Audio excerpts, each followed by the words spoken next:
Hello. Reverend MeeLing, Reverend Susan MeeLing, Lady MeeLing, Lady Dori, Belle, Lady MeeLing America. I've been known by a few names.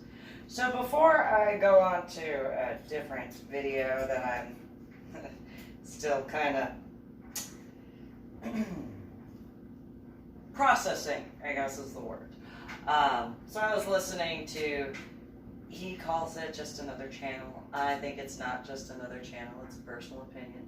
By who I say not just another Brandon, but he goes by just another Brandon, so check him out. Nonetheless, he had a bunch of people discussing the last broadcast. So today is the 10th of May, 2020, so around that time frame.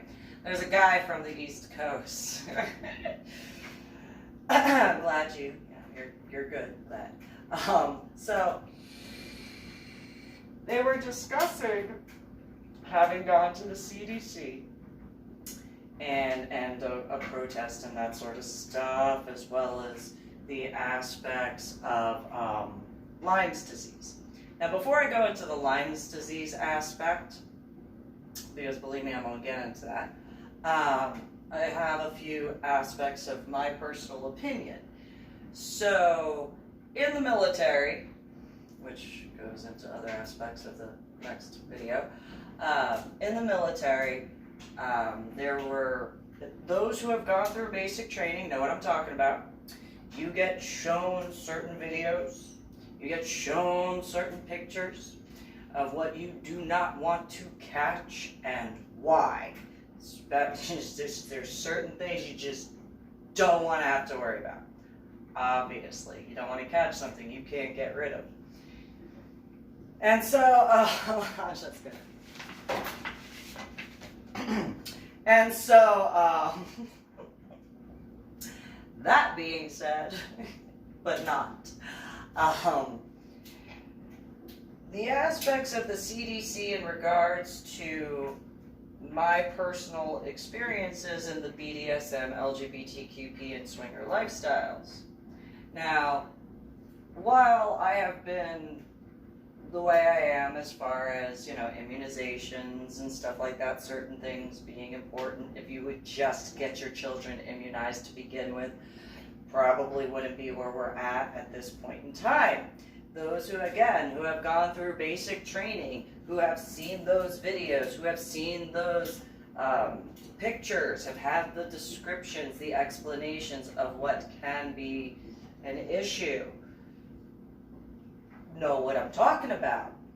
And so in the lifestyle, mainly in the BDSM and swinger lifestyle, not so much in the LGBTQP among the, well, I should clarify, in the older communities of those three, they all understood what I was talking about. They all understood my fear in that regard, because it's like, I don't want to catch something I can't get rid of.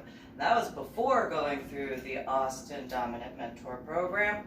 Same thing with the Dallas graduation, though I started in Austin of the Dominant Mentor program.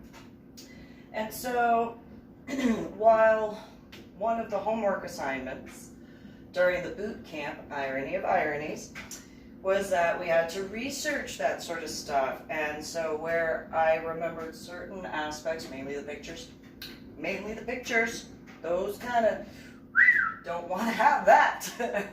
Do not, I mean, granted, the majority of times they were showing male, but I didn't want to envision that.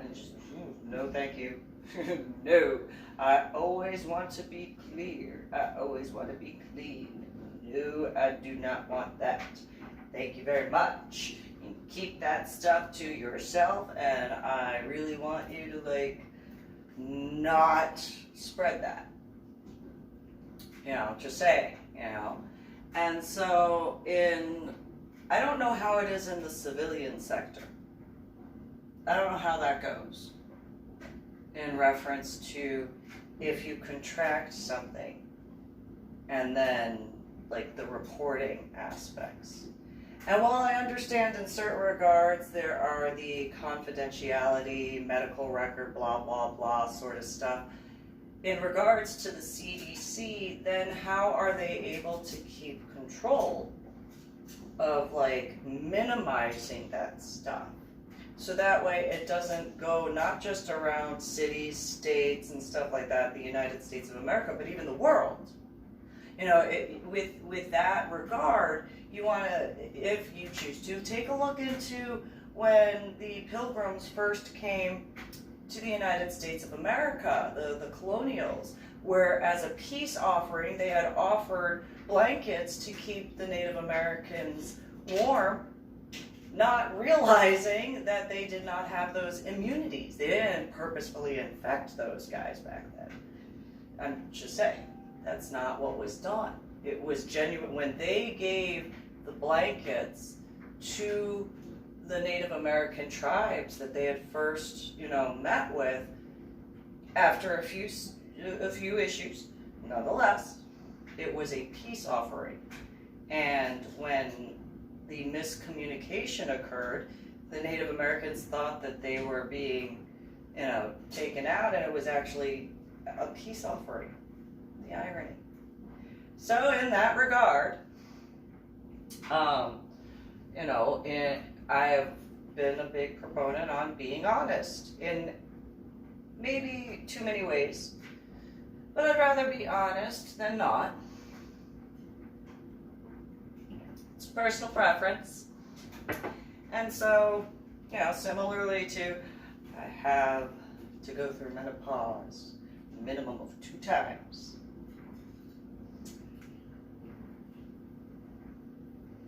I don't think that's fair to any male to hide that and not tell them that or give that warning I'm gonna go through this twice.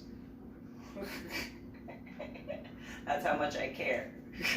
I'm letting you know ahead of time so you can have a basement or you can have your whatever you need for those moments where and so I think it's courteous. I mean, while some individuals might not view that as such, I think that's actually really nice. That's giving a heads up. That's being like, hey, I got you. I'm warning you ahead of time. I'd rather you know ahead of time than you be like, wait a minute, you already went through that. Why? The way my biological father did with my biological mother, found out the hard way.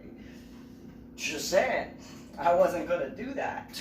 I'm not willing to do that. So I'd rather just put it out there and be like, yes, so I deal with this. This is, similarly to and while I comprehend now that in certain regards that has been a downfall for me because of being so trusting.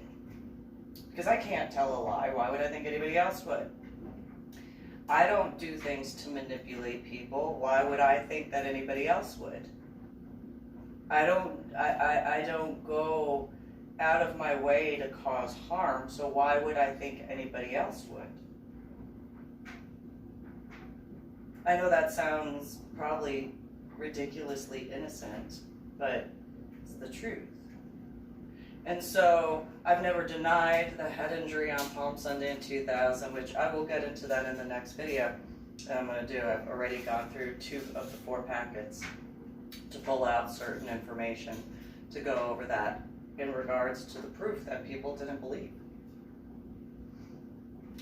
And so, in such,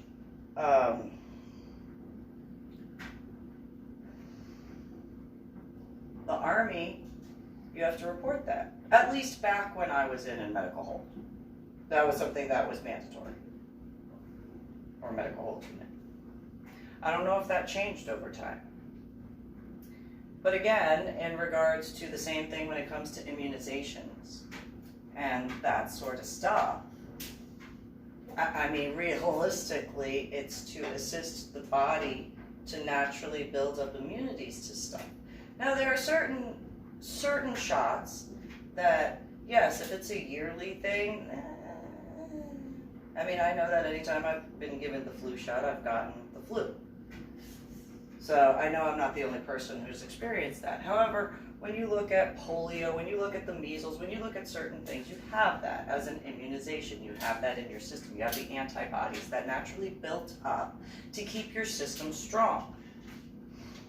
And then, you know, you got a bunch of individuals that thought it was a good idea to not do that. So in that same regard, when you got people who contract an STD that won't tell people, on top of not getting immunized,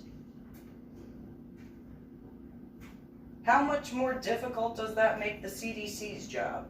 The rhetorical question that I just asked, the answer is extremely difficult.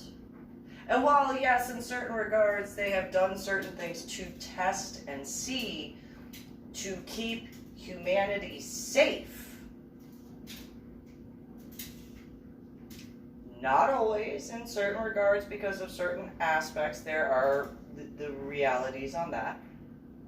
But 9 times out of 10, it was to keep humanity safe. In certain regards, you have to take a look at the scientific aspect of what is the worst case aspect and how do we do this to prevent that in case it ever is an issue. Now, one of my pet peeves, and pun intended when I go through this, is those groups of people that felt the need to go into like different locations that are laboratories and release animals, not knowing what they're for, not knowing that those animals are actually specifically engineered for experiments. Go think of like when you were in biology class and how you had to have certain things and all that sort of stuff. Same thing, only in an extremely more controlled setting. So, you know, the people that are like, oh, let's go and like release these little like whatever, because we're gonna save the animals. Yeah, those mice that you released, they had no chance to survive because they didn't ever go in the wild. Those other animals that had never seen anything. Now, in the earlier days of the CDC, that's one thing. But after a certain point, all of those, I mean, you, like, I don't know if you can actually look at this stuff online, but I know it is a reality. You know, like, for example, fruit flies. They're different from the fruit flies that are in laboratories because they have to be able to have certain genetic markers to ensure the sanctity of their experiments. Instead, oh no, that's just a poor little bugs going to be bad little bug. Maybe if you didn't do that, maybe if you actually researched the research, instead of like assuming,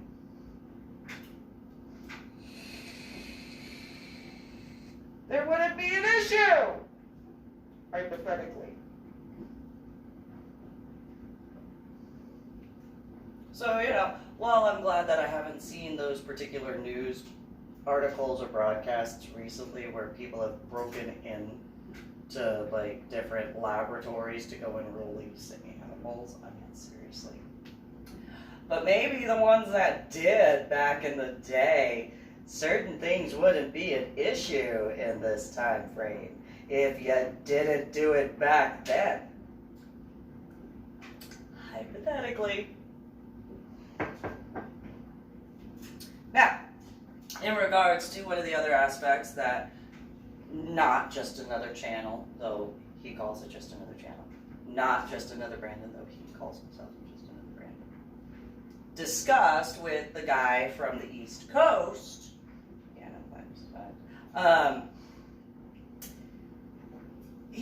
that guy from the East Coast, which I know that accent.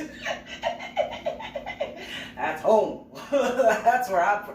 Not the exact specific geographical, like specific, but I know that accent. I know that guy definitely knows where I was walking around as a child. definitely, and would very much be able to say, should not have been walking around by myself as a child at all whatsoever. Not the only individual. Nonetheless, that guy would definitely be able to be like, you were walking around where? How? Why? Well, there's that. So, in regards to the fact that he discussed how he had Lyme's disease as a child, because I would guesstimate there was somebody that it wasn't realistically like, oh, they just got loose. It was, you know, a bunch of people broke in and accidentally knocked something over when they were trying to rescue some animals and blah, blah, blah, blah, blah.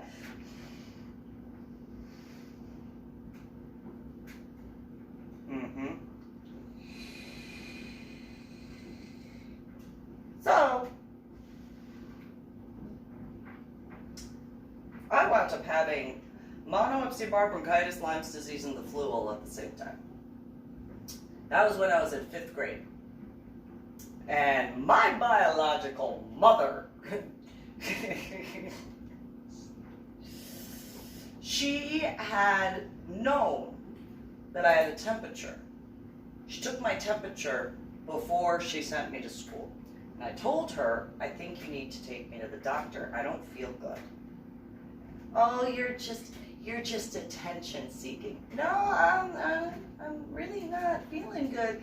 Anybody who's ever had mono and or Epstein-Barr and or Lyme's disease and or bronchitis and or the flu in any combination or just one could probably say, no, you can't fake that. Just say. Especially the temperature that spiked, what was it? Like it was 103.7 or something like that. Oh, yeah, no, she watched me the whole time. It wasn't like she walked away and then, you know, I took the thermometer and like, however you do that to make it a different temperature. Nonetheless, just saying, so she sent me to school. Now also, I have to say that I would play outside in the backyard. And there were some people that made fun of me in one class because my hair, you know, I brushed my hair to the side and went like this, and this really big tick with a huge blood sac fell on the table. And somebody went and smashed it and that sort of stuff. And so Anna did not think twice of that. Did not care, was no big deal to her. And despite the fact that, you know, I told her that, and she was like, well, you know, it is what it is. And it's like, yeah, no, like, just say, if you actually would let me, like, because at that time I wasn't allowed to shower every day. Like, I had to, you know, according to my biological parents, I was only allowed to take one shower, like, once or twice a week. And so, you know, maybe, just maybe, if I was allowed to take a shower before that, I probably would have, yes, that's what I dealt with growing up on top of everything else. Now some people could probably understand and comprehend why I'm so CDO when it comes to like bleaching and, you know, taking a shower like multiple times a day, you know, especially if I feel dirty. You know, it don't matter. Like, it's just like, I could do it because I'll pay for it. And, you know, I'll pay for the bill and that is what it is. You know, and if I take an extremely hot shower, which, you know, as usual, I'm just cleaning. After what I've been through, I don't want to go through that again. No. Nonetheless, it is what it is. I've actually had people complain about the fact that I use bleach. And I'm talking about before I wound up in Washington State, when I was in the state of Texas. It's like, I don't care, I like bleach. Bleach smells fantastic. It is so clean smelling, I really like it. I don't have to worry about anything. There's no bugs, do not like that smell at all. Bleach, fantastic. It's awesome. It's greatness. Thank you, whoever found that. That's But going to the aspects of the STDs, when I was in the area of Washington State and volunteering, I kind of wonder if whenever I was told that I wasn't allowed to use the cleaning solution that I preferred to keep things clean, and there was a joke made. Like, I made the joke. I walked out to the owner and his girlfriend. I was like, not that I recommend it. But by technicalities, you could joke that and have a picnic on that shower floor. I don't recommend it because, you know. But you probably could. You probably could. Like, no BS. You could probably have a picnic. Lay down little blankets for some, like, softness. And you probably literally eat off of that. And no problem. And they're just like, haha, that's a funny joke. I don't know. I think I'm kind of accurate. And then there was a point in time where apparently people that were, you know, whatever, were like, oh, bleach, blah, blah, blah. So I wonder if there were certain issues because, you know, how dare I, you know, clean. I know one female that complained a lot, and that was Christine of the Jade Wolf Coven. She could not stand the fact that I cleaned my house, and then later her house with, well, specifically her husband's house at the time, Mike's house, with bleach. Just, ew, it's so sticky. You mean it's clean? You mean it's sanitary? You mean like you could actually like not worry about stuff growing? Okay, well, you know, whatever. If you have an issue with the smell of clean, that's a you problem. Yeah. And then my biological sister, Patricia, irony of ironies, Patricia Ann Miller. Yeah, she could not stand the fact that I bleached. Could not stand it. And it's one of those, yeah, well, you know. Irony of ironies, if I'm not mistaken, she came down with HPV among a few other STDs in that regard because, oh, what's the big deal? You should tell people. No, that's so embarrassing. Well, you should at least give them the chance to, like, make sure that they don't have to worry about that, or at least be able to take precautions. It's morally wrong to deny them of that, in my opinion. I don't think there are many people who would disagree with that. And so, you know, that is what it is. So, she did what she did, and thankfully, still clear, still clean. Want to stay that way permanently. I don't ever want to catch an STD. And I actually was told that was weird, specifically in the Austin community, mainly by the younger ones, mainly by the ones that were my age, that were like, oh, really? You just, ew. Oh, yeah, excuse me for not wanting to catch any STDs. Yep, I guess that's gross. Okie dokie then. If that's what you consider gross, I'm kind of scared of what you do not consider gross. Just saying. If you have an allergic reaction to cleanliness, ew, we cannot be friends. Not in real life. Nope, we cannot be friends. If you have an allergic reaction to cleanliness, no thanks. I'll go on my merry little way. Thank you very much. And so, you know, but in regards to the aspect, going back to, in regards to, he calls it Just Another Channel and calls himself Just Another Brandon. I call it not Just Another Channel, and I call him not Just Another Brandon. Personal opinion. Just say. So, him and his channel people that were on there, you know, they were discussing, and the one guy from the East Coast, I think he might be from El Dependent, because it sounds like he's lived in a few different areas on the East Coast. By the way his accent is, it almost sounds like he's lived a little bit in New York for a little bit, but only one area for like maybe a couple of years. And then sometime in New Jersey, but mainly in like kind of Massachusetts, Delaware area-ish, with a little bit in Rhode Island with certain words. Anyway, so that guy, and a little bit of Connecticut, because I can hear that kind of twang-ish from that vicinity. Anyway, nonetheless. So he had said that, you know, he had Lyme's disease and he had been in the hospital for 5 days. My biological parents, so again, I was sent to school like 2 days after that issue with the bug. 2 days. 2 days. And the temperature. And by the time, you know, at school, the teacher was like, Susan, go to the nurse's office. Thank you. Maybe I'll get some help. You know, because if the nurse like makes her come and get me, she has to take me to the doctor, because those who grew up in New Jersey, especially in the 80s and 90s, know what I'm talking about.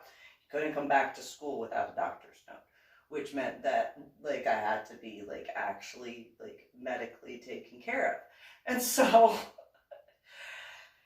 the nurse calls Anna, my biological mother. She complains on the phone because how dare I be sick. She leaves work, picks me up, takes me to the doctor, which, by the way, that doctor wound up shooting his wife and then shooting himself, but still went to prison because his son did what he could to save. At least that's what I think happened, if I'm not mistaken. Anyway, so that doctor is like, yeah, so she's sick, Anna. Like she by the symptoms, she's got like all these things, but it doesn't make sense because like she shouldn't be alive if she has all these things, just by the symptoms alone.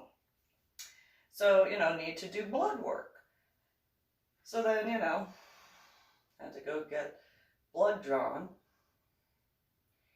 and there was this girl that was in the waiting room with me, and she was younger than me, and so the phlebotomist takes me to the back, and I'm like, no, I don't want to get my blood drawn. I don't want to do it. I don't want to do it. I don't want to do it. So like one phlebotomist goes to put it, that hurts, and I just throw him across the room. Like, I don't like this thing. So then they order a couple other phlebotomists. I'm like, get off me, whatever. I did not want to get my blood drawn. Get away from me, no.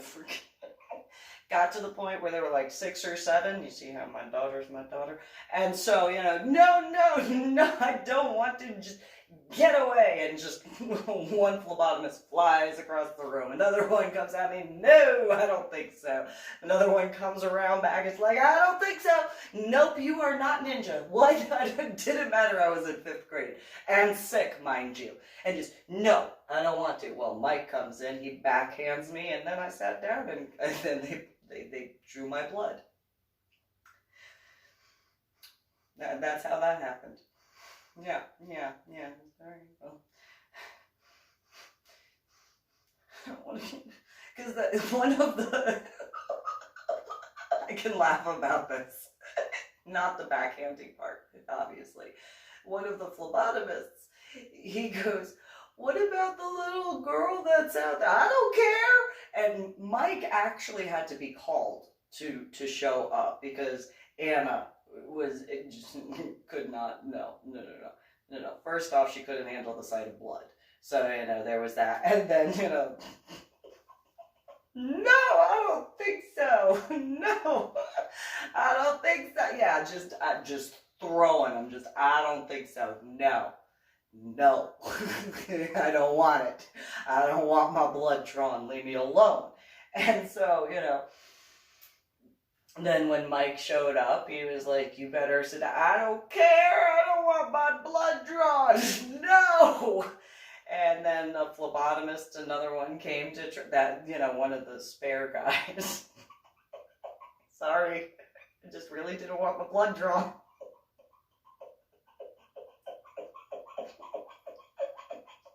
Not trying to be mean. Nonetheless, get away from me. And that would be when Mike backhanded me. And he's like, no, that's not okay. I don't want my blood drawn. It's gonna hurt.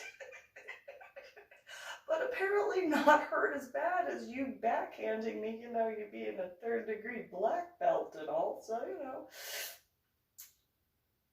Okay, you know, here you go. Just don't get the belt. Prefer not that metal end of the belt buckle. Okay. I'll let you draw my blood. Here you go. Yeah, here you go.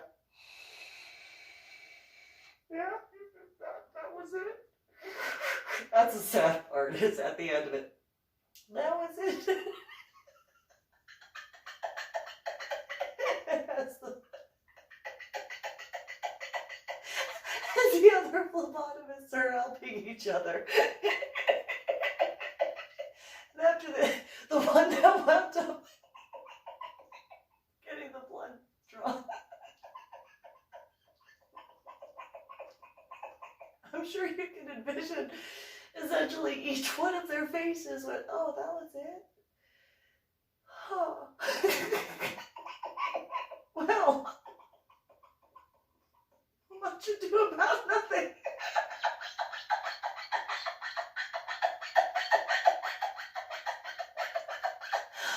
My bad. Sorry, you guys. But hey, at least you'll have a story to tell someone about, you know, the little 5th grader who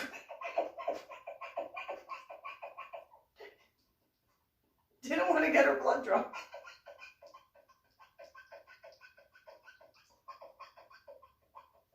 So, you know, when I say no, I mean no.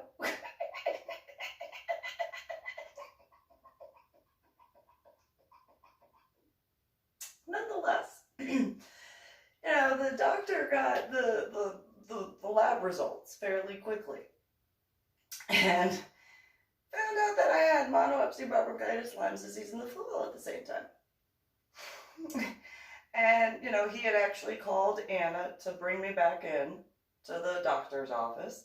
And he was like, yeah, so she actually needs to be hospitalized for all of that. Like, she needs to be hospitalized. And they were like, no. Meaning Anna and Mike. Mainly Anna. No, I have an idea. What's your idea? Oh, Mike, he only, you know, all he does is have a jewelry business. That's all. So, you know, he could stop his, you know, playing around and, you know, he can go to college and get like a real degree. I mean, he only graduated from the School of Bulova that he put himself through.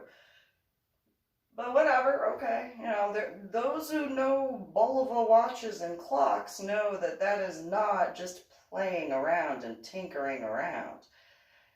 Those are expensive pieces, and because he was certified through the School of Bulova, he was able to not only work on as a certified watch repairman, he was also able to work on Rolexes and Movados and other high-end watches and clocks that, you know, there was a East Coast, please, high demand for that sort of work because of very few having that specific certification.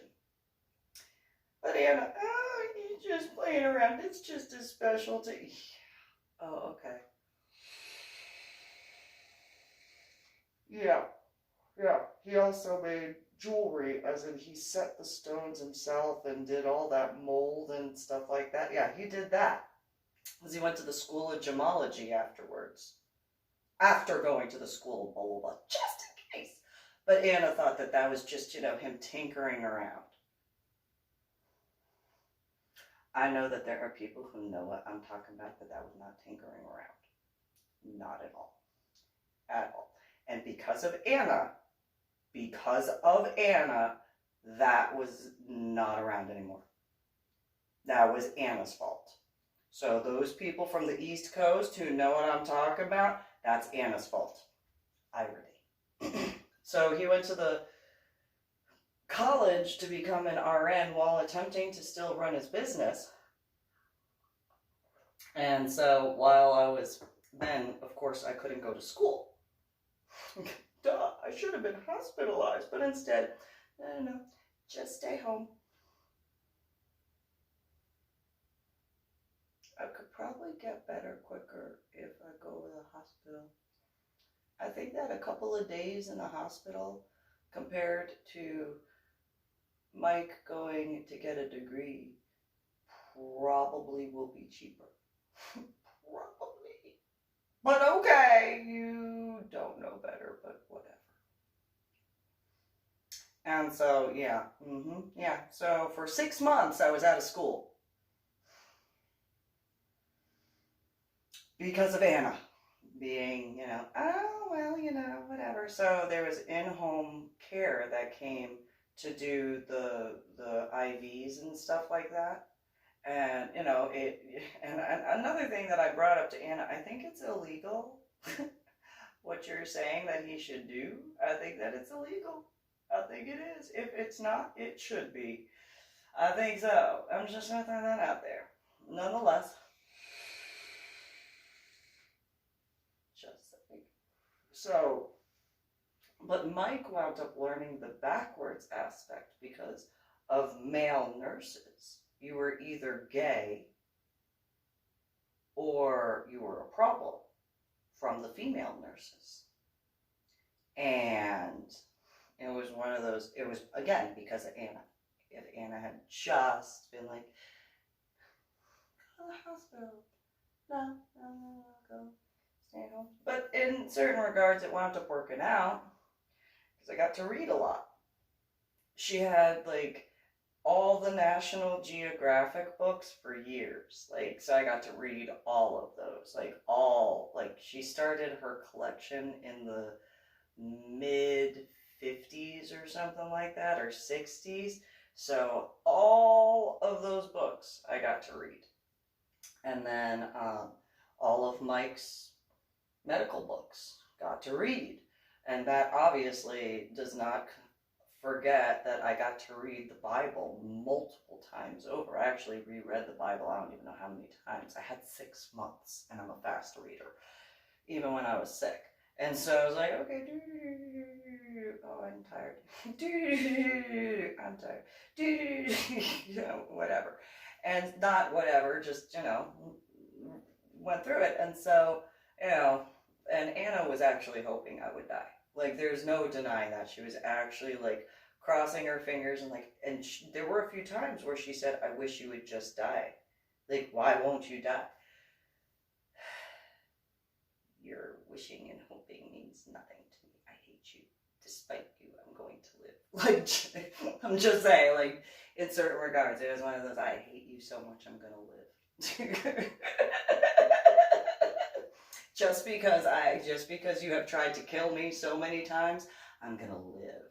And I'm going to be something, and I hate you. And I'm going to show you how much I hate you. I'm going to show the world how much I hate you. And you're going to deserve it. Because I hate you. And they're going to hate you too. Because if it wasn't for you, being you, so many things wouldn't be a problem. Just saying. Throw that out there. Yeah. Why can't you just die? I hate you that much.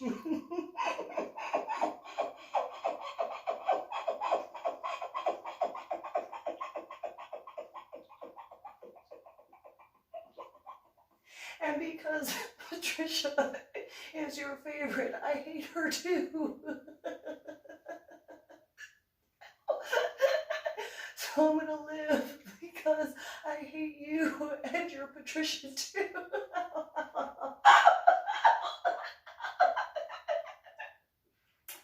I'm gonna survive some shit. You don't know. And then I'm gonna get the world to hate you because they have the right to, because of you. There are so many problems. Yeah. And if you really take into consideration certain things, you could almost make a joke about Mike and Anna being Adam and Eve.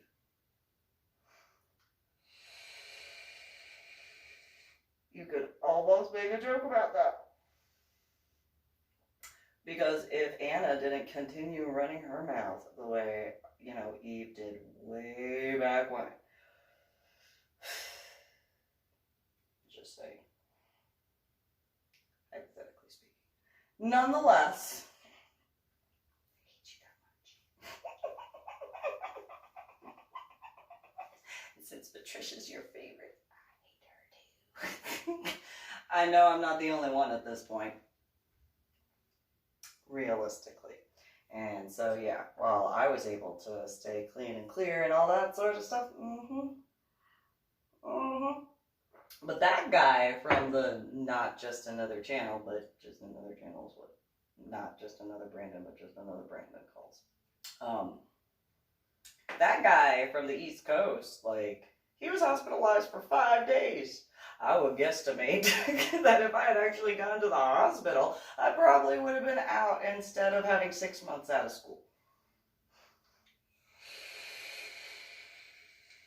And then, you know, in regards to the CDC thing, how difficult was it for them to be able to keep track of that in that regard? You know, I mean, yes, while they had the they had the blood work and stuff like that, you know, because of the in-home sort of stuff, was that regulated to the same degree as in a lot of ways it is now?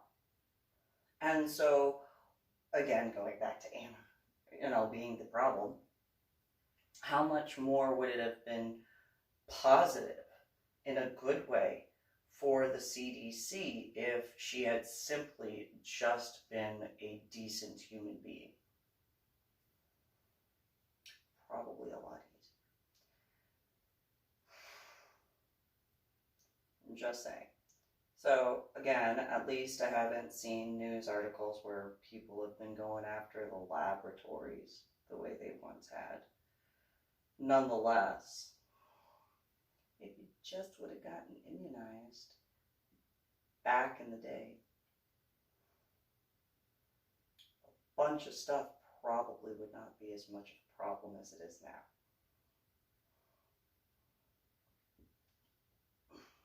I'm just saying. And so, and then with the way my biological sister was, and probably still is, now, her choosing not to tell people and then be as sexually active as she was, it's one of those, maybe, just maybe, you should have some morals. I mean, if you choose to be sexually active outside of marital and blah, blah, blah, blah, blah, blah, blah, before being married and so on and so forth, blah, blah, blah, maybe, just maybe, you wouldn't be such an infection, in my opinion. Can't be the only one that thinks that at this point. Not forgetting all of the people that I had met over the years, again, the majority of them being in the TNG era, in regards to compared to those who are the elderly of the BDSM and LGBTQP and swinger communities, knowing the history, knowing people that were lost because of people being irresponsible in certain ways. And so I'm going to end with, if you don't learn from history, you're doomed to repeat it. Well, if in certain regards, if one of the only ways for people to be lifted from the lockdown in full is that people have to have that proof of them being clear. You don't have to get, you know, a tattoo the way I have had to, but you can at least get that so that way it's not a problem. I got made fun of for getting yearly checkups as often as I could to make sure that I was clear at all times. I prefer to be clean and clear, once again, instead of any other issue. And anybody that would wrongly say otherwise, you obviously never knew me. Not truthfully. And if I'm not mistaken, if you've ever said anything wrongly on that, that's considered slander and libel. When you don't speak the truth in a public way.